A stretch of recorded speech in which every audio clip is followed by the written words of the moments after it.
For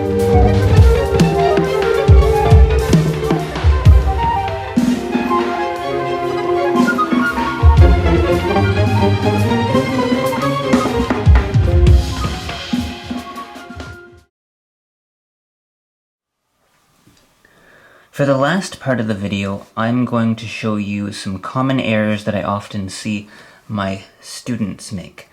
Some of them may seem very comical and funny to you, but I kid you not, everything I'm about to show you I've actually seen done multiple times in a classroom, so I thought it was worthwhile to end off with showing you. So, I've printed out a blank homework sheet. Write an A major scale using a key signature. I've seen answers that look something like this.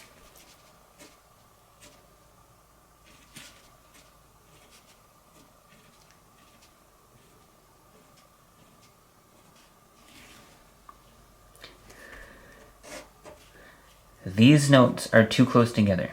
This is a caterpillar, it is not a scale.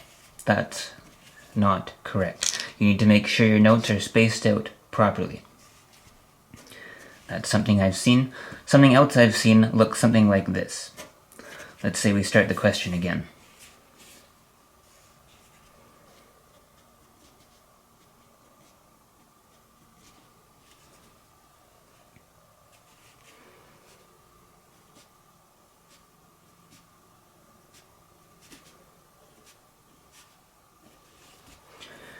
Now here, even though this question had a treble clef in it, I've seen many students write their scales in the wrong clef and not pay attention to what they are. So they've written the key signature in the bass clef. This is the bass clef version of an A major key signature, and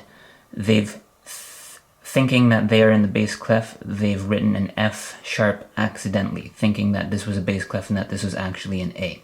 If I had a penny for every time I've seen a kid do this, I would have 70 billion pennies. This is also wrong. So these notes are too close together, and don't mistake your clefs. Question 2. Write an E flat major scale using accidentals. So no key signature. I have seen students do strange things such as this.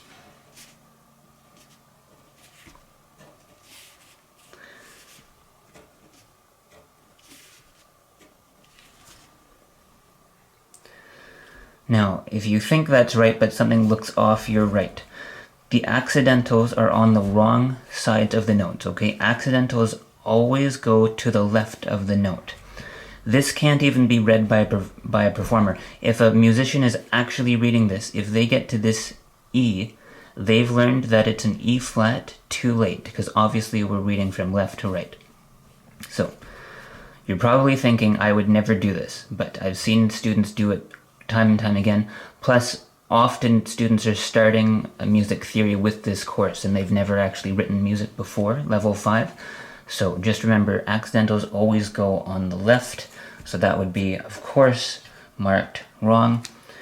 And last thing I see all the time is something like this. Write an F minor natural scale using key signature.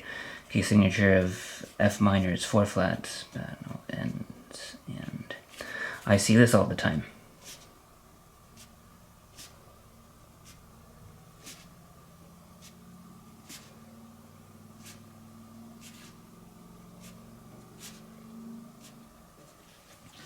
So from a distance, this looks like a scale. Let's count the notes. 1, 2, 3, 4, 5, 6, 7. This is the subtonic. And now the scale is going back down. The student didn't actually make it up to all the way up to the F, to the tonic up there. They went 7 notes up and then started going back down. I see this one all the time too. Make sure it count if you have to. We start with the tonic, then you go all the way up to the next tonic. Don't stop halfway and come back down. So that is also marked wrong. So when you're actually doing your homework, make sure that several things to think about. when you're doing your homework, make sure that before you start the question, you're always checking to see what clef you're in, and you're making sure that the key signature is in that clef, that you didn't accidentally write a bass clef key signature and a treble clef or vice versa. When you're doing the questions, make sure you practice spacing out your notes evenly. Don't get trapped writing them too tight. Most exams give you a wide, almost give you a whole page length to write your scales. So that just takes practice, not drawing those too tight. And then make sure you don't make any silly mistakes that will lose you marks, like not going up all the way to the tonic. And that is the end of this lesson. I hope you learned how to write scales, and I hope you will watch the next lesson, which is on rhythm, and is probably the hardest lesson of the course. So, you can print off the classical context worksheet from our website, and you can see how you did, and you can watch the next video.